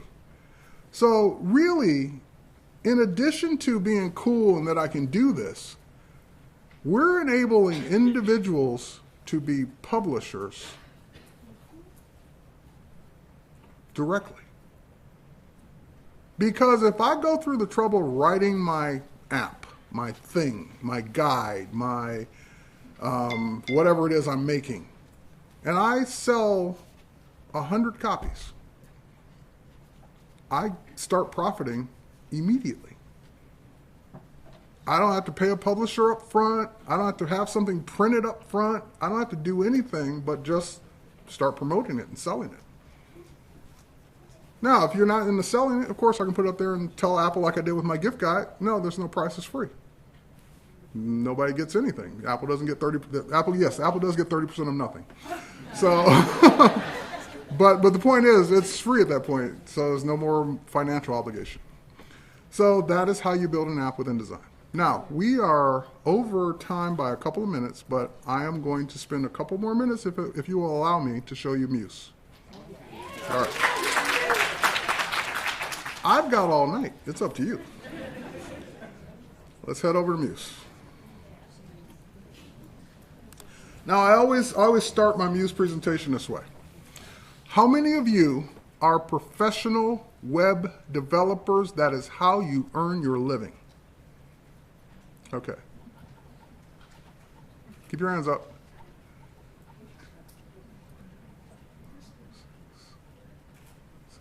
Eight. It's always 8 or 10. But 8. It was 8 last night too. Interesting. Now, of the people that didn't raise their hands, how many of you are not professional web developers and you don't make your living that way, but you'd like to be able to create websites? It's usually the other 80 to 90% of the room. Now, Adobe has traditionally made tools available to those 8 people and their colleagues. Professional web developing tools like Dreamweaver and Fireworks and Flash and all the other tools we've ever made and acquired. We've acquired companies to get the world's best web development tools. And we will still continue to do that. We're not trying to take anything away from a developer. We still make the best of breed tools for developers, and we continue to enhance them and make them better. Dreamweaver, like I said, in the last 6 months has gotten 2 or 3 new feature updates for Creative Cloud. But for everyone else, that doesn't mean you shouldn't have a tool to be able to create websites as well. Perhaps websites that you don't have a budget to hire a developer for. Perhaps websites that are personal that you just want to do, that either wouldn't get built if you couldn't do it, because you, again, aren't going to pay anyone to do it. So I have about 4 to 5 websites of my own that I promote and keep going. TerryWhite.com is a WordPress blog, and it was designed by a developer I paid. I paid him to make the template for me because I wanted a good template that I couldn't build myself. And my BestAppSite.com is another professionally done website that I have a developer work on, same developer. But I have other sites that I don't have budget to pay, and or don't want to pay because they're just personal or they're smaller. So should those sites not exist? That's the point. They should. I should be able to do them myself if I can. So developers, don't be offended by a new tool. And by the way, I always think in my back of my mind, and I'll say it publicly for the first time, if you're threatened, whatever you are, a developer or whoever, a designer, whatever, if you're threatened by a new tool, you're in the wrong business. Because I'm a photographer. Everyone has a digital camera. Should I not take photos anymore? Because everyone can do it. So you can pick any industry. You're an auto mechanic. Should Murray's Discount Auto not exist, or whatever it became, because people can then go change their own oil? You're a contractor. You fix homes. Should Home Depot not exist for the do-it-yourselfer? So what I'm saying is, whatever industry you have, there will always be people that do it themselves. And there will always be people that do it themselves. And therefore, you have to then make your work stand out and be better as to why I would hire you to do it. That's why I have a developer work on my other 2 sites, because he's going to do stuff I can't do. He's going to make it look better than I could make it. So don't ever be threatened by the tool. If you are, then you should get out of the business. Okay. Next, so let's talk about the tool for designers, for people that need to be able to create sites. It was, first of all, built by the InDesign team. So if you know how to use InDesign, you're 75% of the way to knowing how to use Muse. Right off the bat. Key commands, things you would think to do in InDesign, just work in Muse. So let's start from scratch, like you would. Create new site, because you wouldn't have any other sites to open. Create new site. Now, I always tease the engineers, the first thing that you're presenting them with is something they don't know the answers to. And there are no little question marks to click on. What's that for? What's this for? You're just presenting them with this dialog box with a bunch of numbers. And for the first time in Adobe's history with a new product, I can proudly say the defaults are good. You can actually click OK. I don't think I've ever been able to say that about a new product before. But the defaults are actually what I would use most of the time. Otherwise, you could change them to what you know they need to be afterwards. Okay, so that gives you this new planning stage. And when I first saw this, I was like, well, how am I going to relate this to my audience? How am I going to tell them what this is? And then it dawned on me. This is the InDesign Pages panel. Masters at the bottom, pages at the top. Instead of document pages, they're web pages, but they're pages. So let's go to the master page. What are master pages for in InDesign? Repetitive elements, things you want to be on 2 or more pages so you don't have to put them on every single page. So in InDesign, I might put my page numbers on a master page. I might put the logo on a master page. I might put the headers and footers on a master page. Things I want on multiple pages. Muse, the same thing. What you want on multiple pages in your site. Now let me explain a couple of things about this particular page. You have the dark gray area, which is called the browser fill. That's everything behind your page. That would be where you put an Illustrator pattern, by the way, because it would fill up the rest of fill up the back of the page. But it could be a color, it could be an image, it could be whatever you want. Then you have this white area, which doesn't have to stay white, but that's your actual page. That's where your content would go. Now, your content can go anywhere, but we're just kind of like guiding you with these guides in this area. So at this point, we also have these guides on the side here. We have top of page, header, footer, bottom of page, bottom of browser fill. And you can, of course, adjust them as I just did. If I want more space above the content of my page to maybe put the logo and stuff up here, I can. Okay, so now the next thing I want to do is change the actual page fill. So we're going to go fill. We're going to go ahead and grab a light color there. We're going to go to browser fill, maybe grab a darker color. And then we're going to go ahead and start laying some things onto the page. So things I want to be consistent. File place, just like another program I use. And we're going to go ahead and grab the logo here, because we want the logo to be on most of the pages.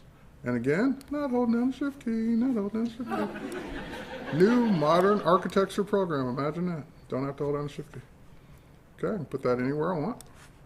And there it is, that's my master. Okay, so if I go back to the website, it automatically updated the one and only page I had. So now at this point, let's go ahead and add some more pages. So let me guess, products, services, about us, come on, you know it, contact us. No matter who you are, they're always the same. All right, and you might throw in some new ones, but that's pretty much it. All right, here we'll do a new one, we'll do videos. And of course, most companies don't really want you to contact them, so we'll bury this one under here. And we'll stick videos under products. And, you know, we can rearrange these any way we want. But that's planning your site. Now, if I were to launch this site right now, this very minute, not only would it be the most boring site no one would ever come back to, but what's the other problem it would have? You would get the home page and never be able to go anywhere else. Those other pages would be irrelevant because no one would ever be able to get to them. So let's go back to the master page. And on the master page, we need a menu bar or menu. Now, my developers would start building it. They start writing the code for it. I don't know how to do that. But I know whenever I see the words widgets, templates, or presets in an Adobe product, it can only mean goodness. So we go to menus, horizontal menu. Drag it out. Tell it that I want all pages. Put it wherever I want. Design it any way I want. So if I want that to be a different fill color, I can make it a different fill color or no color. I can redesign every state of the rollovers because they're all right here. And I can also change, here, let's go back to normal. I can also change the font. So let's make it,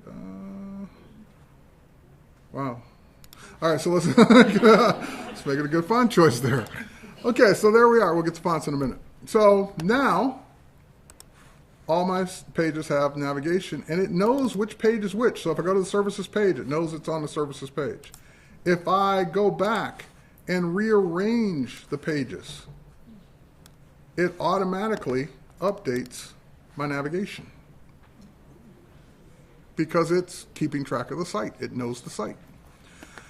Okay, at this point, let's talk about a new feature update that just came out end of February, a couple weeks ago. We, of course, could always do multiple masters in Muse since day one, but when you created a new master, you kind of had to start from scratch. Now in the new update for Muse, you can now take a master and drag it on top of another master. Now, what does that give you? Well, it gives you the ability to go to this master and make it different. So I can say no fill, no stroke, and I want to fill it with an image. So we go to image, we go find our image, we go say, no, I don't want to tile it, that wouldn't make sense for this image. I do want it from the center, and I want it to just scale to fill. So as big as they make the browser window, that image will work. All right, next. So now we have that new master with its new look and the old master, but the old master is where we have the logo and the navigation. So if we go back to the old master and we move the logo over, it updates everything because everything is based on that master. So now if I make that my home page, that becomes my home page. So let's go to the home page and let's add a couple things in. Let's add an animation. File, place. Remember I told you we had these new Edge tools that are only available in the cloud, Creative Cloud? So when you download Edge Animate, you're creating HTML5/JavaScript animations that work on all devices. So here's an Edge Animate output. I'm just going to go ahead and place it like I would any other graphic. That's where I want the animation to take place. And now I can either preview it right here in Muse using the WebKit engine that's built into Muse. Then I will see the animation happen there, the sale. And again, it's not Flash, it's HTML5, so that will work on my iPhone, my iPad, my desktops, Mac, Windows, whatever. So if I wanted to really see if that works, I can go back to maybe design and say File, Preview, Page in Browser. Now it will launch, it will write out the HTML and launch my desktop browser of choice and show it to me there, including all my rollovers and menus. Okay, go back to Muse. And now let's go back to the site. Let's do a couple things. About us. Let's place an image. File, place. Now, of course, you can place JPEGs, because they work on the web. PNG files, they work on the web. GIF files, they work on the web. And one more. PSDs, which don't work on the web, but there's a reason to do it. The only reason you would place a PSD in a Muse file is if that PSD constantly changes. So for example, I have layers in this file. So I can place it and post it and publish it this way once, and then next month I can come back and right click on this and say edit original, and I can turn on the layer that cleans up the paint swatches. Save it. Come back to Muse. Muse updates automatically. When I publish it, it'll make a new JPEG of that image as it stands today. Here's another example. We said we were having a sale on the home page. Let's go back to the home page. Let's go File, Place. Let's go grab another PSD, calendar icon. And let's scale it. And let's right click on it, edit original. And that sale starts April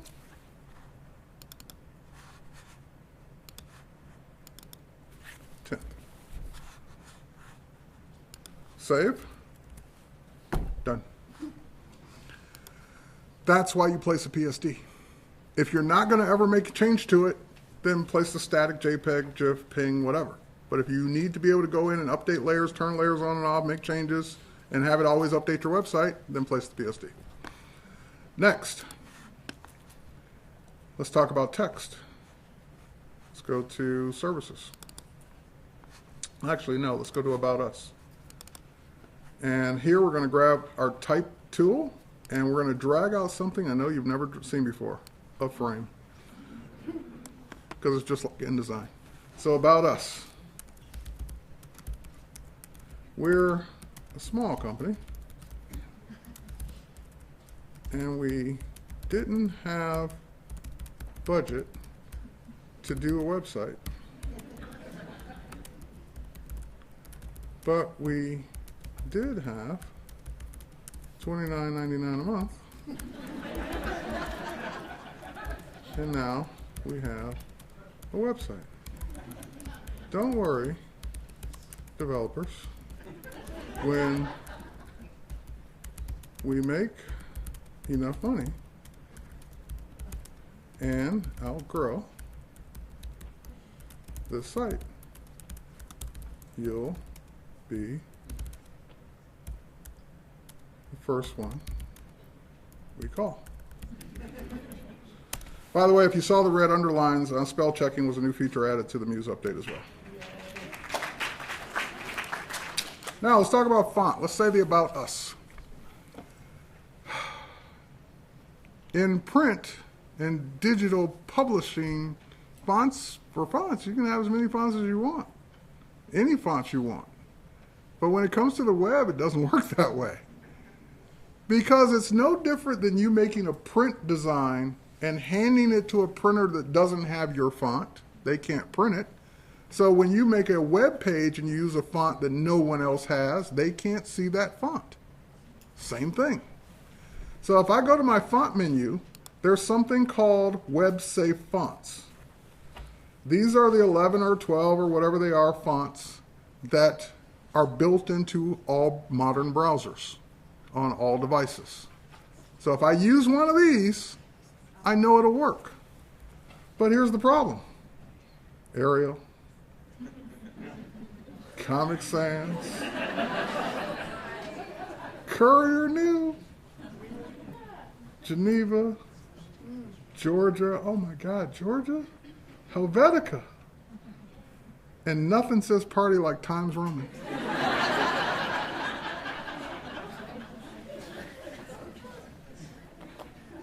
Who picked these 11?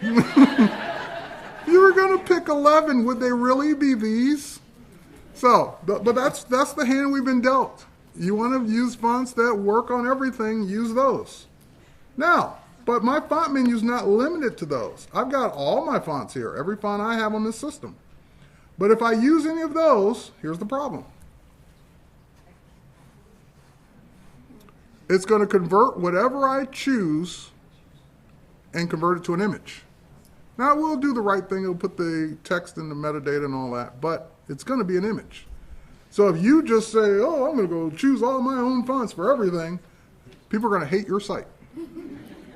Because your site's going to be all images and take forever to load and so forth and so on. So don't do this.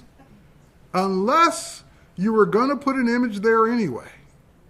On this one spot, on this one page where it needs to look like that font, and then you were going to have to make an image anyway, that's when you'd use this.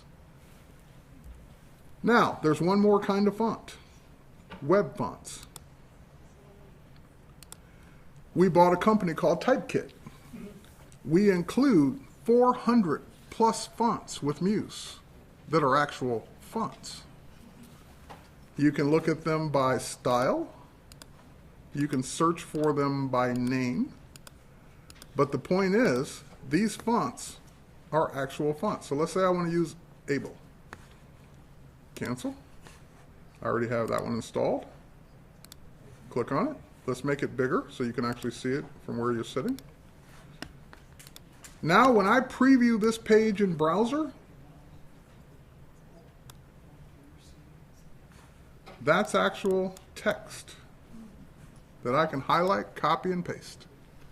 How does that work? I don't have Able installed on my operating system where Chrome sees it. Typekit fonts are hosted by Adobe. So they put a little line of code in the HTML that call the Adobe server to display that font. Whether you're hosting with us or not. That's why it's working on my desktop right now. I'm not hosting with Adobe, but that font is. And that's a benefit of Creative Cloud, Muse, and Dreamweaver that Typekit is integrated. Use any of those fonts and they will just work on your site no matter where you host your site. Because your site's calling the server to display that font for every user that visits your site. Now, I had someone ask me the question the other day of, what if, and I haven't had it happen yet, but what if the Typekit servers are down for some reason? And of course, we have lots of them and all that, but what if, worst case scenario, the Typekit font server is down. What will people see? What would they have seen if you didn't have the font? They'll see a font, they'll just see this, they'll see text, they'll still say what the site says, it just won't be pretty until the server's back up.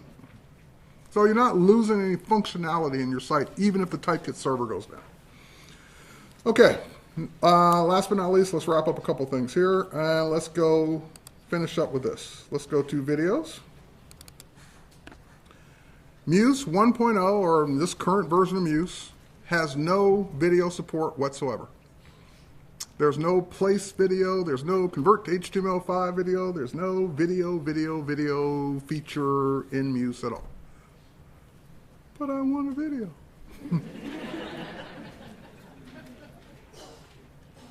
So I host my videos on YouTube and Vimeo and Facebook and all those other sites that you can put a video on, mostly YouTube. And all of those sites have embed code. You can go to any video on YouTube, if the embedding's turned on, and grab the embed code for that video. So, let's go here. Let's open up this text file so I don't have to wait for YouTube to load. And here's the embed code I grabbed for one of my own videos. Copy. Go back to Muse. Do I paste it in a frame here? No, because then people will just be reading your code. So what you want to do instead is one of my favorite features of Muse. Object, insert HTML. And we even made it friendly. It says, insert your HTML here. And we even highlighted it so you don't accidentally leave that in there. So when you paste, it goes away. Click OK. It will go out, render your code, and put your video on your page. Put it wherever you want. And let's go preview it. Preview page in browser. And there's my video.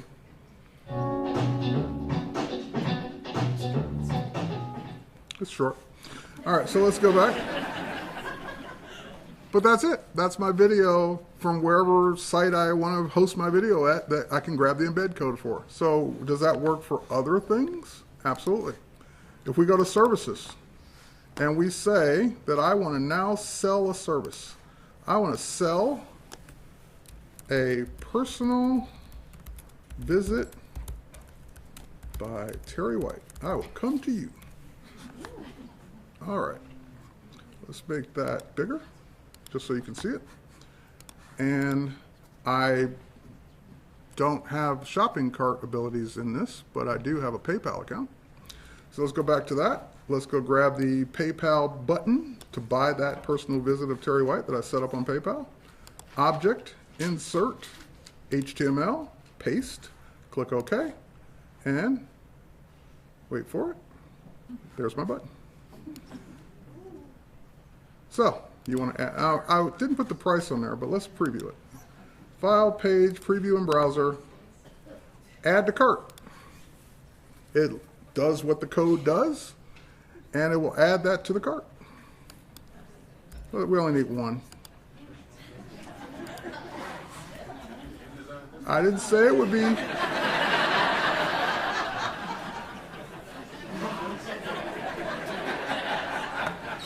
What?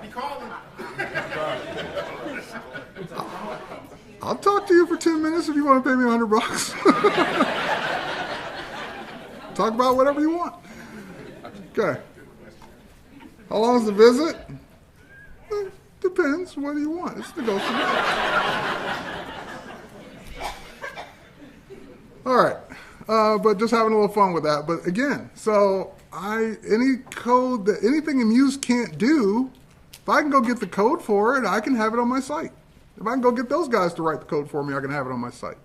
So I can pretty much do what I need to do to get my site going. Now let's finish up with publishing. There are 3 ways to get the site out of Muse. One, if you want to use one of your 5 hosting site slots with Creative Cloud Business Catalyst, I can just say publish. It will sign into my Adobe Creative Cloud account. It will let me pick a URL for the site or a name for the site, and it will use the businesscatalyst.com URL, and I can point a domain to that, yes, and I will get statistics and all kinds of cool things. Great. But what if I already have my own domain? What if I already have my own server or service I'm paying for? What if I already have a web host? I don't want to do any of this. Cancel. File, FTP upload. So you just put in your FTP credentials and FTP the site wherever you want it to be. So if you've got a site out there rotting on the web, hasn't been updated since 1993, you can replace it now with something better. And it will FTP it to wherever you're hosting right now. Third choice. I don't want to publish and host it with Adobe. I don't have my own host yet. But I want to start the design process and build everything and hand it off to one of those 8 guys. File, export as HTML.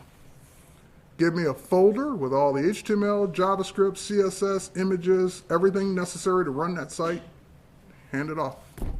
Let them do whatever they're going to do to it.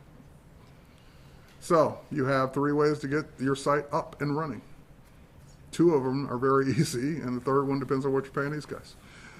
But they'll do it for you. So that is Muse. Now let me show you, again, I don't like to show things that I haven't actually done myself.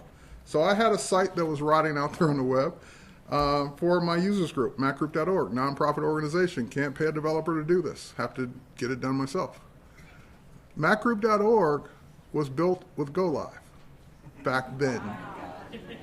And I've just been, launching GoLive 9 and making little changes and updating it until Muse got far enough along to where I said, okay, I'm cutting the GoLive cord. I'm redesigning the whole site from scratch using Muse.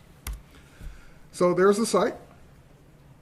And that was built entirely with Muse. Now there's one more thing.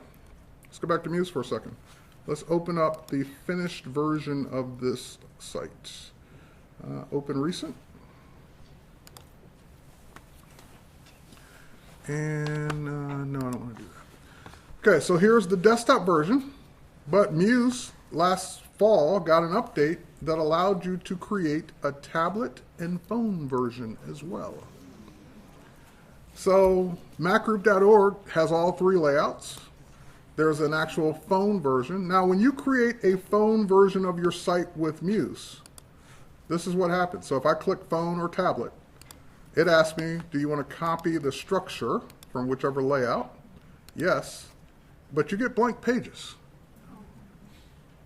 Now, I didn't like that at first until I actually used it. I thought, why have to start from scratch? Can't you copy everything over? I could go to the pages and copy everything over. But what this is forcing me to do is optimize the design for those size pages by not just dumping the desktop version on this little screen that I would then have to move everything around and size everything down and do it all. I can still go back and forth to each page and copy elements that I need, but I'm now laying the page out in the proper size with just the elements I need. And more importantly, if there's a page I don't need in the mobile version, just delete it. It's still in the desktop version. It could still be in the tablet version, but I'm thinking, now I'm having to think, what are people looking at on their phone? What do I want them to see? Now, I'm a fan of responsive design. TerryWhite.com is a responsive design. BestAppSite.com is a responsive design. TerryWhitePhotography.com is a responsive design. But macgroup.org is a mobile design. And there's pluses and minuses to both. With a responsive design, unless you're very good or you're hiring those guys, you're delivering the entire site to everybody, even on a mobile phone. And you're scaling everything down and making it all fit, but you're giving them everything. And do they really need everything? That's the question. So with this, you're forced to make those choices and design it for the proper view. So if we go back to macgroup.org, if you pull this up on your phones or tablets right now, you will see the mobile version. And so we have this news widget. That's a part of the widget panel. We have, if we go to meetings, we have this video, which of course that came from YouTube. If we go to members, we have this slideshow that automatically plays. That's a Muse widget that just plays. You drop your images in, give it the slideshow options. And all of these are swipe enabled with this update and touch enabled.